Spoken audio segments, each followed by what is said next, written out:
Ya, Assalamualaikum warahmatullahi wabarakatuh. Saya perwakilan dari kelompok 6. Di sini kami akan membahas tentang kasus 1. Berikut merupakan nama-nama kelompok dari kelompok 6. Ya. Selanjutnya di sini kami akan membahas tentang kasus judulnya adalah panas dingin. Nah, di sini kasusnya adalah seorang remaja laki-laki usia 17 tahun datang dengan keluhan tangan dan kaki terasa dingin sejak 6 jam yang lalu, disertai mual muntah. Demam terasa sejak 4 hari yang lalu namun bisa beraktivitas. Remaja ini adalah siswa SMU negeri di sebuah kampung dengan kondisi kelas yang gelap dan agak lembab. Seminggu sebelumnya ada teman kelas yang mengalami serupa. Oke, dari kasus tersebut kita mendapatkan keyword yaitu laki-laki 17 tahun, mengalami mual muntah, akral dingin, dan demam sejak 4 hari. Nah, problemnya yaitu ada laki-laki 17 tahun datang dengan keluhan tangan dan kaki terasa dingin disertai demam sejak 6 hari yang lalu. Oke, kita dapatkan dari kasus tersebut yaitu adalah diagnosa diferensialnya ada 3. Yang pertama ada DBD atau demam berdarah tinggi, yang kedua ada malaria, yang ketiga ada demam tifoid. Oke, more infonya di sini ada tanda vital yaitu tekanan darahnya adalah 110/80 mm Hg, kemudian ada nadinya 100 kali per menit, terus habis itu ada kapilari refill time-nya itu adalah lebih dari 5 detik, kemudian status gizinya BB-nya ini 45 kg, tinggi badannya 165 cm, keadaan abdomen dan ekstremitasnya adalah hepatomegali dan nyeri perut, laboratoriumnya hemoglobin 16 mg per dl, leukosit 1500, trombosit 50.000, hematokrit 49%. Oke, dari more info yang telah kita dapatkan, kita mendapatkan hipotesa yaitu adalah laki-laki 17 tahun datang dengan keluhan tangan dan kaki terasa dingin disertai demam sejak 6 hari yang lalu diduga DBD. Oke, dononya yaitu kita membahas ada 13 dono di sini, yaitu ada definisi DBD, etiologinya, ada gejalanya, ada epidemiologinya, ada patofisiologi DBD, derajat berdasarkan gejala, siklus penyakit, terapi, komplikasi, prognosis, pencegahan, program pemberantasan, dan mengapa kaki dan tangan terasa dingin. Yang pertama yaitu adalah definisi DBD berdasarkan sumber buku ajar ilmu penyakit dalam jilid 1 edisi 4 halaman 539 yaitu adalah demam dengue atau DF dan demam berdarah dengue atau DBD, hemorrhage fever atau DHF adalah penyakit infeksi yang disebabkan oleh virus dengue dengan manifestasi klinis demam, nyeri otot atau nyeri sendi dan yang disertai leukopenia, ruam, limfadenopati, trombositopenia, dan diatesis hemoragik. Selanjutnya, etiologi DBD yaitu berdasarkan sumber dari buku ajar ilmu penyakit dalam jilid 1 edisi 6 halaman 539 yaitu demam dengue dan demam berdarah dengue disebabkan oleh virus dengue yang termasuk dalam genus Flavivirus keluarga Flaviviridae. Flavivirus merupakan virus dengan diameter 30 nanometer terdiri dari asam ribonukleat rantai tunggal dengan berat molekul 4 kali 106. Nah, di sini juga terdapat 4 serotype virus yaitu ada DN1, DN2, DN3, dan DN4 yang semuanya dapat menyebabkan demam dengue atau demam berdarah dengue. Keempat serotip ditemukan di Indonesia dengan DN3 merupakan serotype terbanyak. Ya, selanjutnya di sini kami akan membahas tentang apa sih gejala dari demam berdarah. Ya, gejala dari demam berdarah dengue ini adalah manifestasinya yaitu bersifat asimptomatik atau dapat berupa demam dan tidak khas. Demam dengue, demam berdarah dengue atau sindrom shock dengue atau SSD dan sindrom dengue diperluas. Oke, di sini demam dengue probable dengue itu merupakan penyakit demam akut selama 2-7 hari ditandai dengan 2 atau lebih manifestasi klinis yaitu sebagai berikut. Ada nyeri kepala, nyeri retroorbital, mialgia, artralgia, ruam demam kulit, manifestasi perdarahan seperti peteki atau uji bendung positif. Kemudian ada leukopenia, yaitu leukositnya itu adalah kurang dari 5.000, trombositnya itu kurang dari 150.000, kemudian hematokritnya meningkat 5-10%. Nah, dari gejala DBD ini kami dapatkan dari buku ajar ilmu penyakit dalam jilid 1 edisi 6 halaman 541 sampai 542. Selanjutnya, kita akan bahas tentang epidemiologinya, yaitu demam berdarah Dengue tersebar di wilayah Asia Tenggara, Pasifik Barat, dan Karibia. Indonesia merupakan wilayah endemis dengan sebaran di seluruh wilayah tanah air. Insiden DBD di Indonesia antara 6 hingga 15 per 100.000 penduduk, sekitar tahun 1989 hingga 1995. Dan pernah meningkat tajam saat kejadian luar biasa hingga 35 per 100.000 penduduk pada tahun 1998. Sedangkan angka mortalitas DBD cenderung menurun sehingga mencapai 2% pada tahun 1999. Oke, sumbernya dari buku ajar ilmu penyakit dalam jilid 1 edisi 6 halaman 539. Selanjutnya, kita dari semua yang tadi kita sudah bahas, kita harus tahu patofisiologinya atau perjalanan penyakitnya bagaimana, yaitu perjalanannya adalah dari virus Dengue kemudian menjadi viremia, ya, adanya virus masuk ke dalam darah, kemudian pengaktifan kompleks imun antibodi sehingga dapat menyebabkan dibagi menjadi 3, yaitu ada meningkatnya permeabilitas pembuluh darah, kemudian mengakibatkan kebocoran plasma sehingga terjadi hipovolemi yang akan berujung shock. Oke, jadi merupakan resiko dari shock hipovolemi. Selanjutnya itu dari pengaktifan kompleks imun antibodi sehingga virus mengeluarkan zat seperti bradikinin, serotonin, trombin, histamin yang kemudian akan merangsang PGE2 di hipotalamus sehingga akan termoregulasi instabil dan menjadi hipertermi. Selanjutnya itu dari segi penurunan trombosit, kemudian akan terjadi trombositopenia, kemudian akan menjadi koagulopati, perdarahan, dan itu menyebabkan resiko perdarahan. Nah, selain itu, di sini juga dari semua itu dapat menyebabkan ada anoreksia, demam, meningkatnya reabsorpsi Na dan air, nyeri otot dan abdomen, sehingga dapat menyebabkan gejala-gejala tadi, ya, seperti perubahan nutrisi, kurang dari kebutuhan, kemudian resiko kekurangan volume cairan, menjadi malaise, lemah letih lesu, kemudian nyeri, ya kan, dan demam.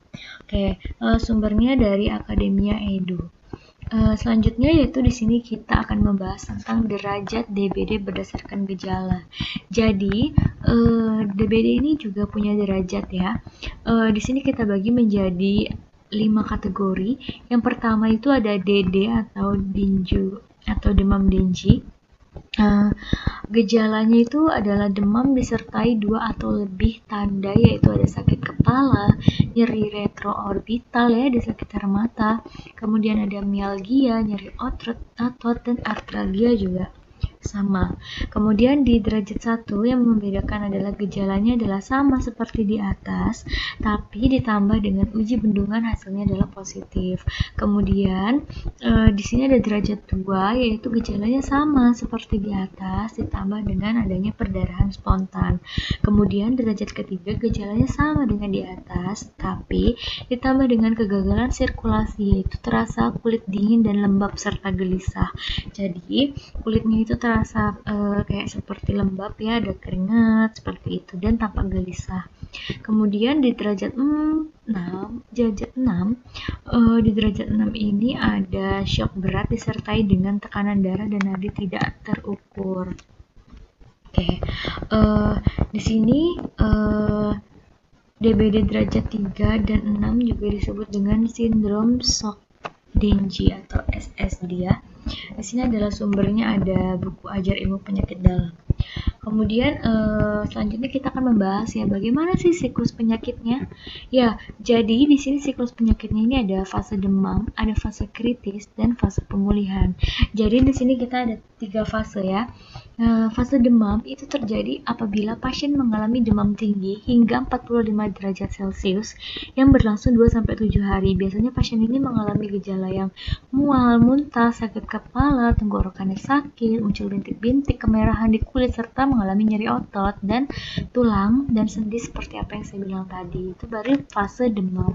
Kemudian setelah menjalankan fase demam itu terjadi fase kritis, yaitu hari ketiga sampai hari ketujuh ya, sejak demam dan berlangsung selama 24-28 jam. Pada fase ini, cairan tubuh penderita harus terpantau ketat. Pasien tidak boleh kekurangan atau kelebihan cairan, jadi cairannya tuh harus konstan dan normal. Jadi harus perlu pengawasan yang ketat pada fase kritis ini. Jangan sampai ada kelalaian dalam pengawasan dan terapinya. Nah, selanjutnya di sini ada fase pemulihan ya. Setelah mengalami fase kritis akan mengalami fase pemulihan. Ini adalah terjadi pada 48-72 jam setelah fase kritis. Sumbernya dari repository.unimurs.ac.id. Kemudian selanjutnya setelah mengetahui semuanya tadi, bagaimana sih cara mengobatinya ya? Nah, jadi di sini berdasarkan buku Ajar Ilmu Penyakit Dalam jilid 1 edisi 6 halaman 543, terapinya itu tidak ada terapi yang spesifik untuk demam Dengue.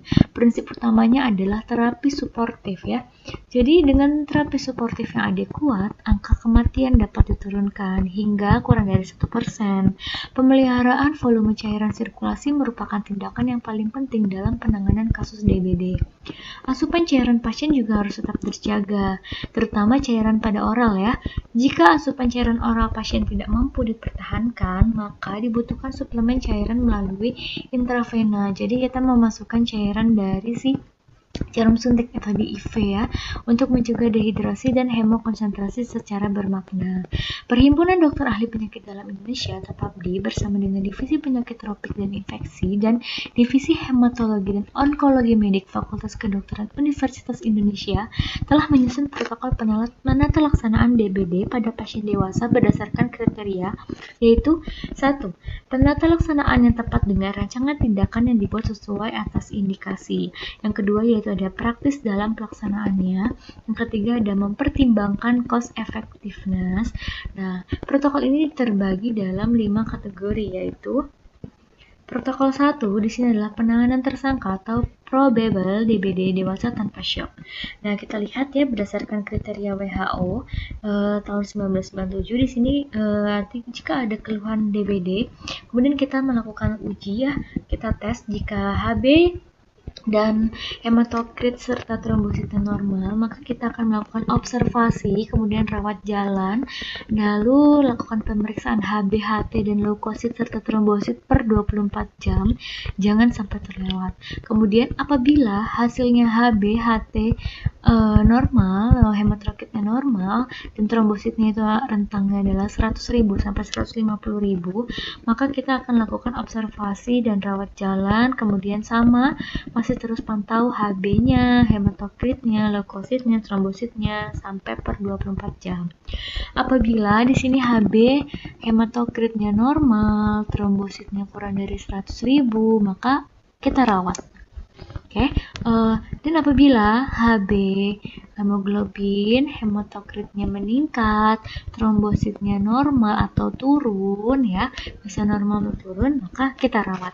Oke, selanjutnya ada protokol kedua, yaitu adalah pemberian cairan pada tersangka DBD dewasa di ruang rawat inap. Ya, jadi pasien tersebut sudah suspek DBD, kemudian terjadi perdarahan spontan dan masifnya negatif, shocknya negatif ya. Kita cek lagi, kita cek HB, hemoglobin dan hematokritnya normal, trombositnya kurang dari 100.000, infus kristaloid, HB, HT, trombosit tiap 24 jam harus dipantau. Kemudian apabila ini HB, HT meningkat 10-20%, trombositnya kurang dari 100.000, kemudian juga harus diberi infus kristaloid, kemudian pantau lagi HB, HT dan trombositnya tiap 24 jam. HB kemudian ada lagi setelah itu kita pantau lagi ya, jika hemoglobin, hematokritnya meningkat lebih dari 20% dan trombositnya kurang dari 100.000, maka di sini protokol pemberian cairan DBD dengan hematokrit meningkat lebih dari 20% ya. Ingat. Jadi pemberian cairan itu akan dilakukan apabila hematokrit meningkat lebih dari 20% ya. Di sini kita bisa baca ya. Jadi kita harus melakukan pemantauan sesuai dengan fase atau perjalanan penyakit dan kondisi klinis dari pasien tersebut. Kita jangan sampai lolos pemantauannya. Oke, di sini adalah penata laksanaan DBD dengan peningkatan hematokrit lebih dari 20%. Kita lihat apakah di sini ada 5% defisit cairan, ya. Kita lihat di sini terapi awal cairan intravena kristaloid 6-7 ml per kilogram per jam. Kemudian kita lakukan evaluasi selama 3-4 jam ya. Kita lihat keadaannya. Apakah dia mengalami perbaikan atau tidak membaik. Apabila mengalami perbaikan, maka hematokrit dan frekuensi nadinya turun, tekanan darahnya membaik, produksi urinnya meningkat, maka kurangi infus kristaloid 5 ml per kilogram per jam. Apabila mengalami perbaikan, kurangi lagi infus kristaloid 3 ml per kilogram per jam. Mengalami perbaikan lagi, baru terapi cairan dihentikan 24-48 jam. Selanjutnya, kita lihat apabila kondisinya tidak membaik, hematokrit nadinya meningkat, tekanan darahnya menurun kurang dari 20 mm raksa. Kemudian produksi urinnya menurun, maka kita beri infus kristaloid ya 10 ml per kilogram per jam. Kemudian kita koreksi ya. Apabila mengalami perbaikan, kita lihat ini alurnya sama seperti yang tadi saya bacakan sampai ke bawah ini. Kemudian apabila tidak membaik juga, maka tetap berikan infus kristaloid yaitu 15 ml per kilogram per jam. Kemudian apabila kondisinya memburuk ya, ada tanda-tanda shock, kemudian akan dilakukan tata laksana sesuai protokol stok dan perdarahan ya yang sudah ditentukan. Apabila mengalami perbaikan setelah diberi tata laksana tersebut, kemudian kondisinya sudah membaik. Sesuai penata laksanaannya itu harus sesuai dengan protokol tersebut. Selanjutnya itu ada protokol 4, yaitu adalah perdarahan spontan ya pada DBD dewasa. Jadi apabila pada pasien DBD mengalami kasus perdarahan ya, perdarahan spontan dan masif seperti epiktasis tidak terkendali. Epiktasis itu adalah mimisan. Kemudian ini ada hematemesis melena, perdarahan otak. Nah, tapi shocknya itu tidak ada. Maka di sini kita lihat ya, di sini ada hemoglobin, hematokrit, trombosit, leukosit, pemeriksaan hemostasis atau KID, golongan darah dan uji cocok serasi. Kemudian apabila KID-nya, pemeriksaan hemostasisnya itu positif, kita lihat, kita beri transfusi komponen darah yaitu PRC, HB-nya itu sampai kurang dari 10 gram per desiliter. Kemudian kita berikan TC ya, sehingga trombositnya itu kurang dari 100.000. Kemudian heparinisasi 5.000 sampai 10.000 per 24 jam drip. Kemudian pantau terus HB-nya, HT-nya, trombositnya tiap 4-6 jam, jangan sampai terlupa. Kemudian ulangi pemeriksaan si hemostasis ini, si KID selama 24 jam kemudian ya. Oke. Kemudian apabila si pemeriksaan hemostasis atau KID-nya ini negatif, kemudian tetap beri transfusi komponen darah, tetap RC yaitu HB kurang dari 10 gram per desiliter, kemudian FFP, TC trombosit kurang dari 100.000, kemudian pantau HB, HT, trombositnya tiap 4-6 jam, kemudian ulangi pemeriksaan hemostasis 24 jam kemudian. Jadi yang membedakannya adalah adanya heparinisasi ya apabila KID-nya positif. Kemudian di sini kita cek APTT-nya ini tiap hari. Targetnya adalah 1,5 sampai 2,5 kali kontrol. Oke. Di sini ada tata laksana sindrom shock Dengue ya pada dewasa, kita bisa baca sendiri nanti. Sama seperti tadi, cuman yang membedakan adalah cara pemberian cairan kristaloidnya ya lebih spesifik lagi. Oke, ini nanti bisa kita baca, tidak terlalu didalami karena Mengingat bahwa ini kita harus ketahui bahwa penata laksananya itu adalah kristaloid guyur 10-20 ml per kilogram BB 20-30 menit, kemudian kita beri oksigen 2-4 liter per menit. Kita cek AGD-nya, HB, HT elektrolit, urium, kreatinin, dan golongan darahnya kita cek. Kemudian selanjutnya di sini kita akan membahas tentang dari penyakit diabetes tersebut, apabila kita tidak tangani dengan baik dan tepat, maka akan menimbulkan suatu komplikasi. Komplikasinya itu yaitu ada berbagai macam ya. Di sini ada koagulasi intravaskular desiminata, ada perdarahan intrakranial, herniasi batang otak, sepsis, pneumonia, infeksi luka, hidrasi berlebih, gagal jantung, gagal hati, ensefalopati, dengue. Oke, dari beberapa sumber komplikasi tersebut kita dapatkan dari referat repository.usu.ac.id. Selanjutnya, bagaimana sih prognosis dari dengue? Ya, prognosisnya itu adalah umumnya baik dengan angka mortalitas kurang dari 1%, namun bila terjadi shock, angka mortalitas atau angka kematiannya akan meningkat. Oke, sumbernya itu dari aprins.undip.ac.id. Oke, pencegahannya yaitu adalah kegiatan ini meliputi ada pemberantasan jentik ya, pembersihan jentik. Program pembersihan sarang nyamuk atau PSN, kemudian kita melakukan larvasidasi menggunakan ikan atau ikan kepala timah, cupang, dan sepat. Kemudian di sini ada pencegahan gigitan nyamuk dengan menggunakan kelambu, menggunakan obat nyamuk, bakar ataupun oles, tidak melakukan kebiasaan beresiko, tidur siang atau menggantung baju sembarangan. Kemudian kita lakukan penyemprotan. Nah, sumbernya itu adalah penyakit tropis, epidemiologi, penularan, pencegahan, dan penata laksanaan pemberantasan, Erlangga Medical Series edisi kedua halaman 65. Nah, program pemberantasan ini kita ada 3 ya. Di sini kita dapat mengetahui tujuan, sasaran, dan strategi.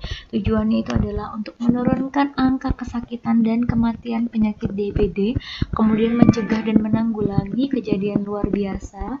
Kemudian kita juga dapat meningkatkan peran serta masyarakat dalam pemberantasan sarang nyamuk.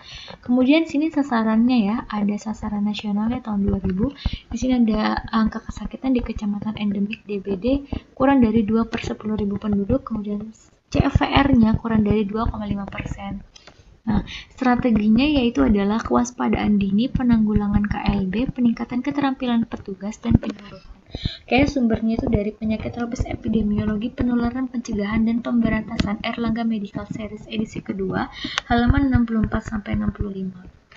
Oke, dengan kegiatannya apa saja sih ya dari program tersebut ya?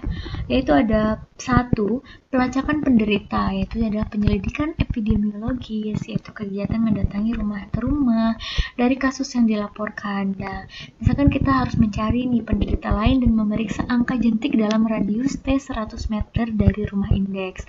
Kemudian, yang kedua ada penemuan dan pertolongan penderita, yaitu dengan kegiatan mencari penderita lain. Jika terdapat tersangka kasus DBD, maka harus segera dilakukan penanganan kasus, termasuk merujuk ke unit pelayanan kesehatan terdekat. Selanjutnya itu ada abitisasi selektif atau AS atau larvasidasi selektif. Itu apa? Yaitu kegiatan memberikan atau menaburkan larvasida ke dalam penampung air yang positif terhadap jentik Aedes. Larvasida itu adalah suatu desinfektan, itu adalah untuk membunuh dari si larva jentik Aedes. Kemudian saya ada lakukan fogging fokus, yaitu kegiatan penyemprotan dengan insektisida ya, Malaysian atau losban untuk membunuh nyamuk dewasa dalam radius 1 RW per 400 rumah per 1 dukuh. Kemudian kita lakukan pemeriksaan jentik berkala, yaitu dengan kegiatan reguler 3 bulan sekali dengan cara mengambil sampel 100 rumah atau desa atau kelurahan. Pengambilan sampel dapat dilakukan dengan cara random atau metode spiral dengan rumah di tengah sebagai pusatnya, atau metode zigzag juga kita bisa pakai. Nah, dengan kegiatan ini akan didapatkan angka kepadatan jentik atau HI atau House Index. Kemudian di sini ada pembentukan kelompok kerja ya atau Pokja, DPD di semua level administrasi, mulai dari desa, kecamatan sampai tingkat pusat. Kemudian ini ada penggerakan pemberantasan sarang nyamuk dengan 3M, menutup, menguras, dan mengubur. Yaitu kita harus menutup penampungan, menguras tempat penampungan air bersih, kemudian mengubur barang bekas dan membersihkan tempat yang berpotensi bagi perkembang biakan nyamuk di daerah endemik dan sporadik. Terakhir, kita harus pentingnya melakukan penyuluhan tentang gejala awal penyakit dan pencegahan serta rujukan penderita. Pokoknya dari semua kegiatan program pemberantasan ini nih wajib kita ketahui, wajib kita tahu dan wajib kita laksanakan supaya kita menghindari dan mencegah terkena penyakit DBD. Oke, selanjutnya yaitu ada mengapa ya kaki dan tangan kita terasa dingin. Nah, sesuai dengan kasus tadi yang sudah disebutkan, menurut dari pendapat kelompok kami, mengapa kaki dan tangan terasa dingin? Nah, jadi begini ceritanya. Saat terjadi demam, pengaturan suhu tubuh yang berpusat pada hipotalamus otak seseorang mengaturnya dengan cara meningkatkan set point tubuh hingga naiklah suhu tubuh kan. Kemudian, seiring meningkatnya suhu tubuh, badan kadang menggigil, termasuk kaki dan tangan terasa dingin. Gejala tersebut normal karena itu adalah upaya tubuh dalam mencegah keluarnya panas berlebih, yaitu dengan menyempitkan pembuluh darah di tangan dan di kaki hingga terasa menjadi dingin. Nah, seperti itu mekanisme mengapa kaki dan tangan terasa dingin. Oke, sekian dari kelompok 6 atas presentasi kasus 1. Apabila ada kekurangan mohon dimaafkan. Wabillahi taufiq wal hidayah. Wassalamualaikum warahmatullahi wabarakatuh.